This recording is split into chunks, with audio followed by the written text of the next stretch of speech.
Good morning, everyone. So we're going to start a new topic today, which is known as complete denture insertion. That is a removable complete denture insertion. So, what exactly do we have to see in this procedure when a patient comes for the final appointment? As we all know, what are different steps in fabrication of complete denture? The first and foremost thing is a primary or a preliminary impression. Then we're going to fabricate special trays. Then we're going to record uh, the borders, or we're going to do a border molding. Then we're going to make a secondary impression, and we're going to pour master cast from that secondary impression, and then we fabricate denture bases or recording bases with occlusal rims. Then comes the appointment for jaw relation, where we record the vertical dimension and center to jaw relation.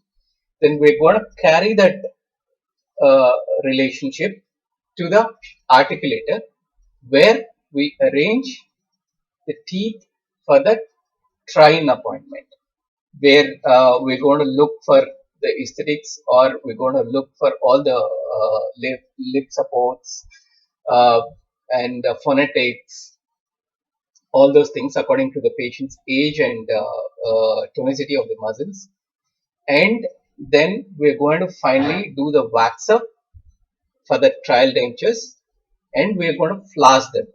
We flask them in a dental flask, and then we keep them for uh, we're going to keep them for denture acrylization.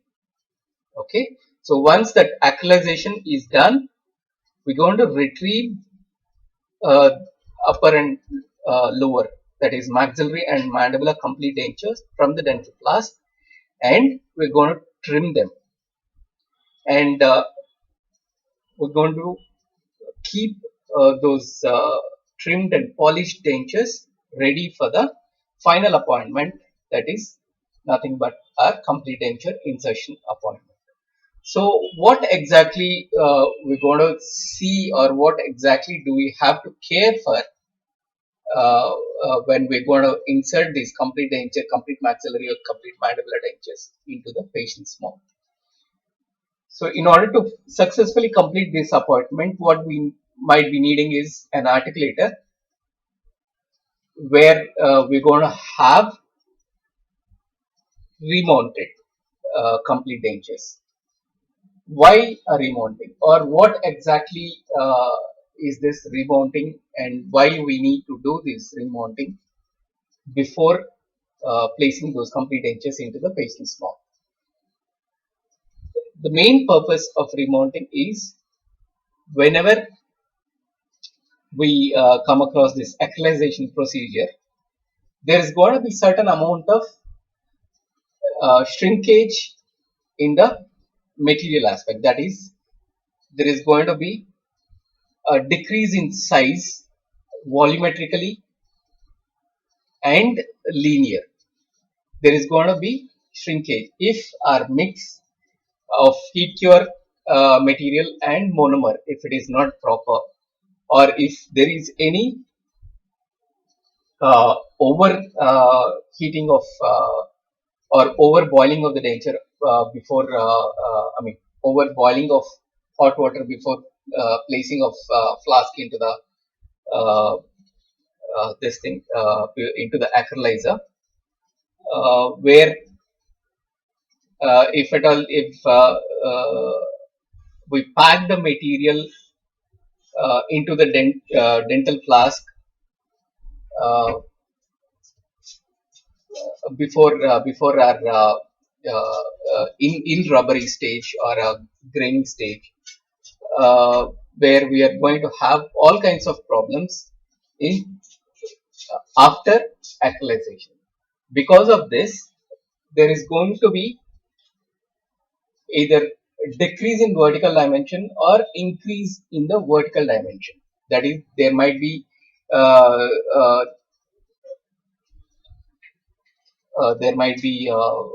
what you can say errors occurring in occlusion because of this shrinkage of this denture bases. So to adjust those occlusal errors, we have to do a remounting once we take the dentures out of the flask. So how we are going to mount uh, those dentures what we have taken out of the flask, or in what relation? So we need to have pre-mounted models during the trial stage.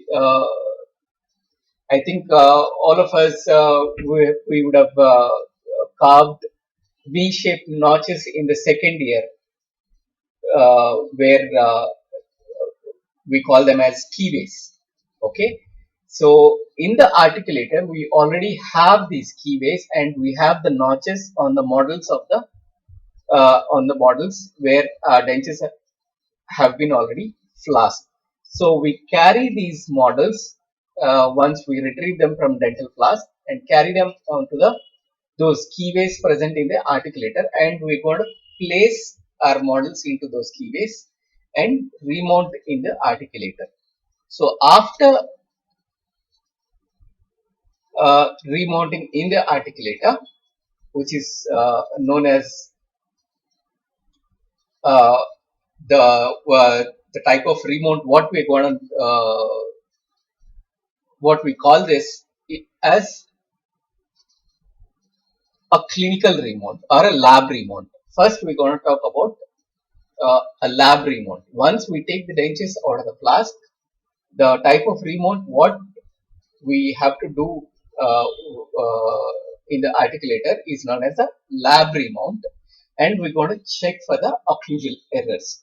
So the other thing what we are going to check uh, before inserting dentures into the patient's mouth is we have to check for the intaglio surface or the impression surface of the complete dentures.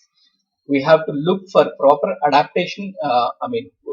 We have to look for any uh, small nodules which are present, which can cause injury to the patient's oral mucosa. So we have to take out those nodules, or we can call them as blebs also, blebs or bubbles. These has to be scraped away from the denture base before inserting into the patient's mouth.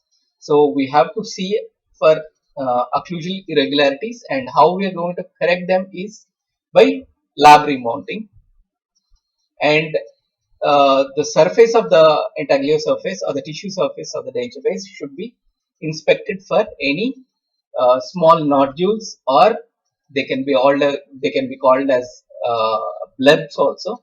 They have to be scraped out from the tissue surface, and the dentures have to be soaked in water for at least 72 hours.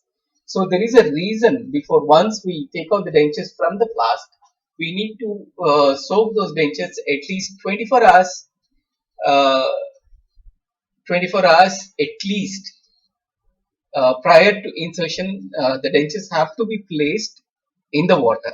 So why they have to be placed in the water is to compensate for the volumetric shrinkage and linear shrinkage that occurs during the acrylization procedure. So to compensate for that acrylization shrinkage, the dentures has to be stored in water before an insertion appointment. So these are the three things we have to do before inserting a complete denture into the patient's mouth. The first one is correction of occlusal errors by doing a lab remounting. Then we have to take care of the intaglio surface or impression surface of the complete denture, and we need to smoothen out any rough areas or any nodules or any blebs present on the surface of the complete denture, and storing of the complete denture in water uh, prior to the insertion. So these are the three things we need to remember before taking a complete denture into the patient's mouth. So after that, during a insertion time, once uh, patient comes to the clinic, so what are things we need to check? So we have to adjust the denture bases, we have to adjust the denture border, Then we have something known as a clinical remounting. So we need to do check for our centrifugation, whatever we have recorded during in the trial procedure, whether it's correct or not. That has to be rechecked in the patient's mouth. So that can be done with the help of or by the procedure known as a clinical remounting. Then after clinical remounting, again we need to equilibrate or check out or take out the occlusal errors in during all the excursive movements, that is right lateral, left lateral, and protrusion. So all the errors has to be taken out. Then finally we need to educate the patient, uh, or we need to tell the patient what he can do with a complete denture and what he cannot do with a complete denture, and the maintenance of the complete denture. So these are the 5 different things we come across or we need to take care during insertion appointment in sequence.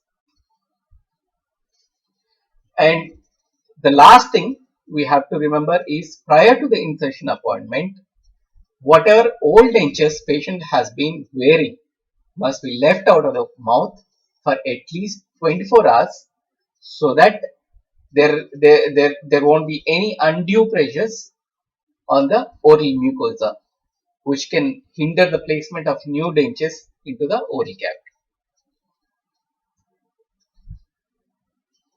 So what is the purpose of this insertion appointment? The insertion appointment is a process of eliminating errors. So in the previous slide, what we have come across, all the 5 different things, what exactly we are doing with the complete dentures once they are acrylized, is we are checking for whatever errors that are happening during the fabrication procedure of the uh, complete dentures.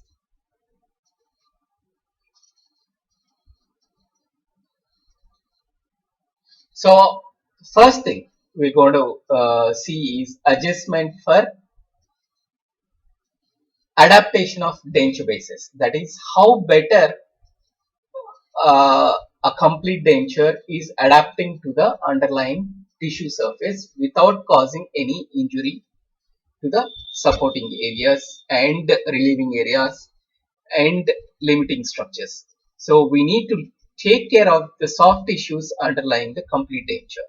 So how we are going to do this is by applying a pressure indicating paste.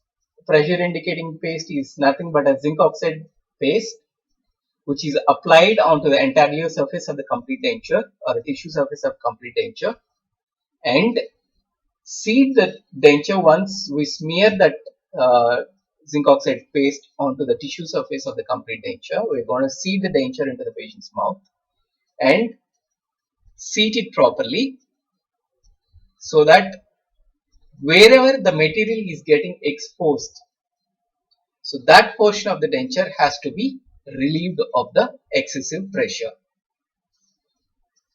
So this is these are the steps what you're going to see, what you see in this slide. These are the different steps how we're going to place that pressure indicating paste onto the tissue surface of the denture, and how we're going to seat it, and we have to remove it immediately and inspect the surface. So in these 2 pictures over here in this slide, you can see once the paste is applied and after seating the complete denture and taking it out, you can see in the mid palatine area some of the tissue surface is visible through the paste. So that portion of the tissue surface has to be adjusted or has to be trimmed with an acrylic trimmer, so that once we place the paste again and reseat the denture, that area should not be shown through. So that is how we take out, or that is how we um, relieve the area with the help of acrylic burrs. So in the next slide, once we relieve the areas and reseat the denture after applying the paste again, so that see-through area of the tissue surface is not seen here. So the paste is uniformly spread all over the tissue surface, even though we are applying on pressure onto the complete denture. So you can see your posterior palatal seal beaded area only. Other part of the complete denture tissue surface, the eugenol paste or pressure indicating paste is spread smoothly. So in the same way, for the mandibular denture, we're going to see in myeloid ridge areas, we have to be very careful because the lingual mucosa over the myeloid ridge, it will be very thin. If at all, if there is undue pressure on top of that area, there will be a soreness or a redness of the tissue overlying the myeloid ridge. So this area has to be relieved by applying a paste there. The same procedure we need to follow and relieve that area. And in the same way, the frenum areas, or if any bony spicules are there, all those areas has to be released.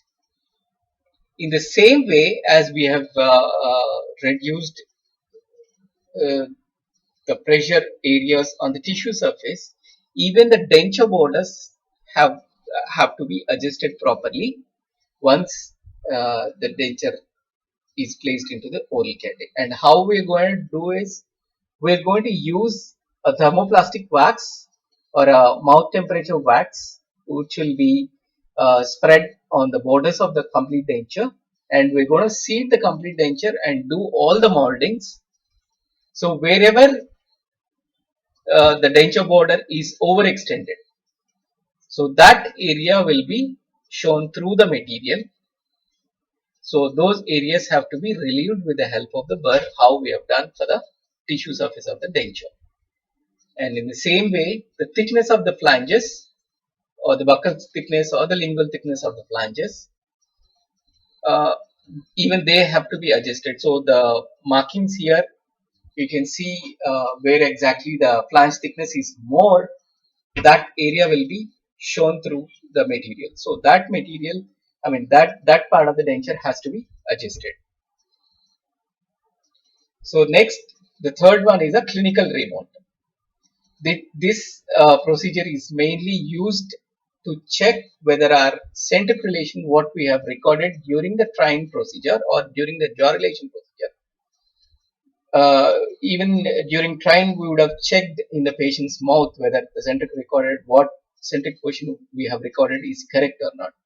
But once the acrylization is done, because of the shrinkage of the materials, there is going to be some movement in the position of the teeth in the denture basis. So because of that, there is going to be some occlusal errors happening once we place the denture into the oral cavity. So how we are going to take care of this problem is with the help of clinical remounting.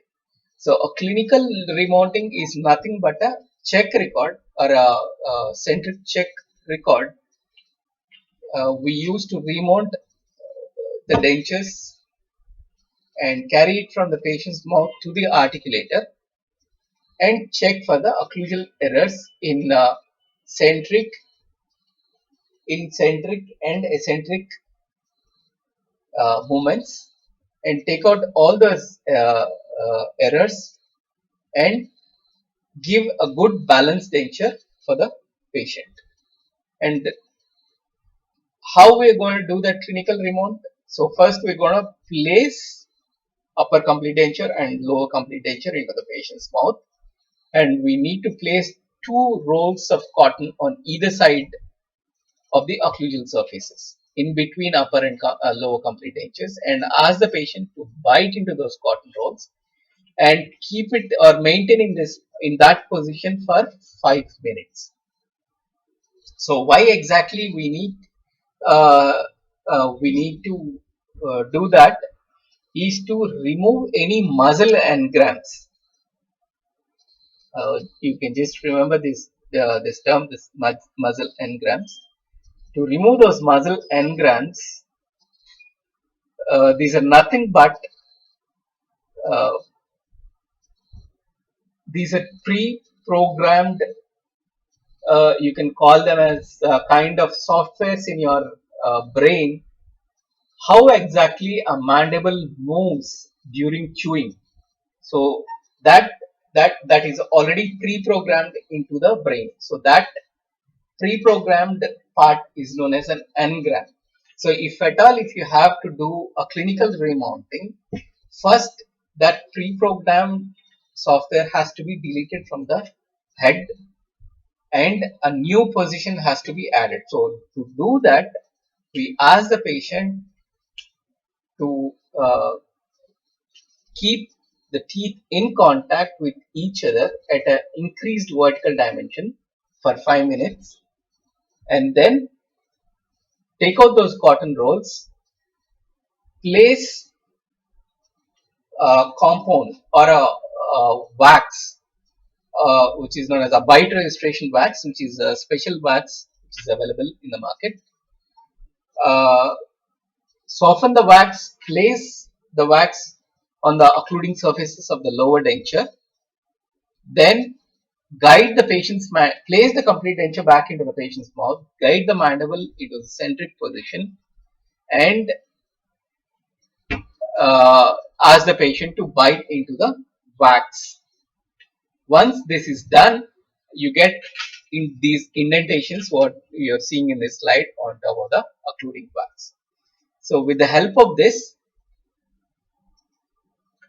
we're going to remount the uh, fabricated or acrylized dentures from the patient's mouth to the articulator and check for the occlusal errors and adjust them. So because this is a semi-adjustable articulator, we're going to take other records also, that is protrusive and right lateral and left left lateral records, and remount them on the articulator and program the articulator accordingly. So these are all the programmings of the Condella guidance, what you are seeing over here.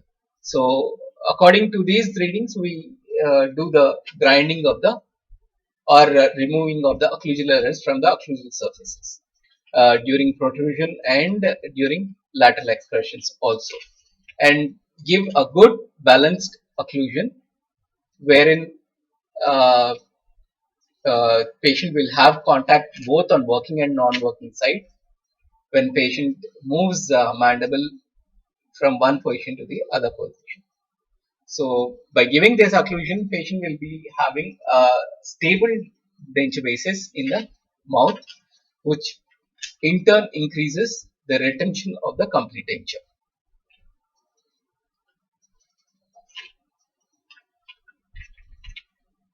Okay, so these are the different types of occlusion, types of complete denture occlusion what we provide for the patient. One is the lingulized occlusion, wherein we have the centering cusps contacting in the central fossa of the opposing tooth, and there won't be any hindrance in the lateral movements. That is, your functional cusp will be landing directly into the central fossa of the opposing tooth. So that's called as a lingulized occlusion in simple terms. So what are the advantages and indications for this lingulized occlusion, or where or when we give this lingulized occlusion is when we have thin ridges, when we have severely atrophied or severely resolved mandibular ridges, and there are any displaceable supporting tissues. In all those conditions, we give this lingulized occlusion. So the main advantage of this is it provides a denture with good stability, and there is freedom during movements in protrusion and lateral excursions. So the other type of occlusion is monoplane occlusion. I think you all know what is a monoplane occlusion, where we use a 0-degree teeth or cuspless teeth for forming occlusion in complete dentures. So we follow the same procedures to take out the errors for these two different types of occlusal concepts. So these are all the same thing. So this occlusion where we going to use this 0 degree T is called as, the concept is known as a neutrocentric concept of complete denture occlusion. So this is how we use this procedure, which is known as a clinical remount, to take out the errors uh, with the centric relation after acylation of the dentures. So this is in itself, it's also called as a check record method also.